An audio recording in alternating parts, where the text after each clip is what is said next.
تقلید زکوما نو مانا تپوسو کا چې ته د تقلید څه تعریف کوي نو زه ور تقلید تعریف وکم او زه به تا خپل حقیقت وام چې زما دا مقصد دی بیا که زما غ مقصد غلطو نو چې ستا کومه فتوا زړه غواړي نو په ما به ولګي خو لکه ته کورنۍ تعریف وکې او پس د هغې نه په ما باندې چې کمدنو خپل کورني تعریف باندې فتوا لګی نو خوروري چې څوک ستا تعریف مني نو بیا په هغه باندې ستا فتوا هم ولګي خو بیا به ګورې زما تعریف ته هم ځان ټینګی زما فتوې ته به هم ځان ټینګی دا خبرې نه دي چې ته کور کې کېنه او خپل کورنۍ تعریف جوړ کا او پس د هغې نه دا ووایه چې مقلدین دا تقلید کوي مقلدین دا تقلید کوي او دا تقلید چې کوي نو دا شرکی نو مقلدین ټول څه دي مشرکان دي نو بیا به موږ هم راتاویږو موږ له هم بیا دا صغرا او کبرا راځي چې کومه مدرسه کې تا سبق ویلی نو ته به نحومیر کې راتښتېدلی او موږ به پکې 18 کاله تیر کړي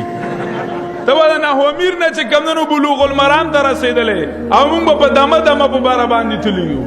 دغه بیا موږ هم ویلي دي دې فتو ته بیا ځان ټینګ که خو دې ته حاجت نشته لږ انصاف وکړه نظر انصاف وګوره نظر انصاف وګوره یو مشر پخوا په کوهاټ کې راګیر شوی نو زمونږ یو مشهور عالم دی مناظر دی الله دې صحت کې برکت واچي مولانا محمد اقبال سے قابل سړی د کوهاټ نو هغه ورپسې لاړ وي ته مقلدینو له د مناظرې چیلنج ورکوي نو زه راغلی یم ما سره مناظره وکړه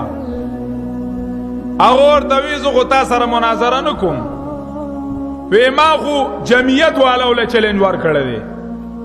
هغه ورته یې جمعیت والا په دې کې موږ یو احناف هغه هم دي او احناف موږ هم یو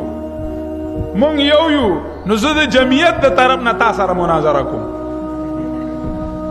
زه د جمعیت د طرف نه تا سره مناظره کوم او په مسئله تقلید باندې به اول کوو خلف الامام او نورې خبرې وروستو دي دا خو په دې بنا دي اوله به موږ او تا مسئله تقلید صفا کوو هغه ورته وي نه زه په دې باندې مناظره نه کوم زه به سمع موتا باندې کوم چې مړي اوري او که نه اوري او جمعیت والا سره کوم هغه جمعیت والا ته وي ځان له سنبالوي وي زه خو په دې کې یو موږ وایو چې نه اوري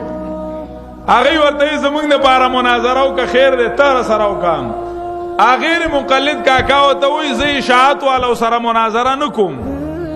وایي دی په تقلید کې محققین دي دی په تقلید کې څه دي محققین دي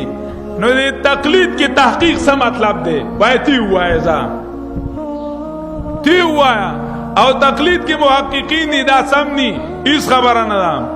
نو دی غریب په خپله چې کله راګیر شي نو بیا ورته پته نه لګي نو دی کورنۍ تعریف د تقلید کوي او هغه په ما باندې الزام کوي او بیا چې کمدنو آیاتونه رالی او په هغې باندې لګیایي او خبره کوي او ما ته وایي چې ته ما ته تقلید د قرآن نه وښیه که نه او حدیث کې وښیه نو چې په ثابتولو کې نشته نو په رد کولو کې د کوم ځای نه وی راغې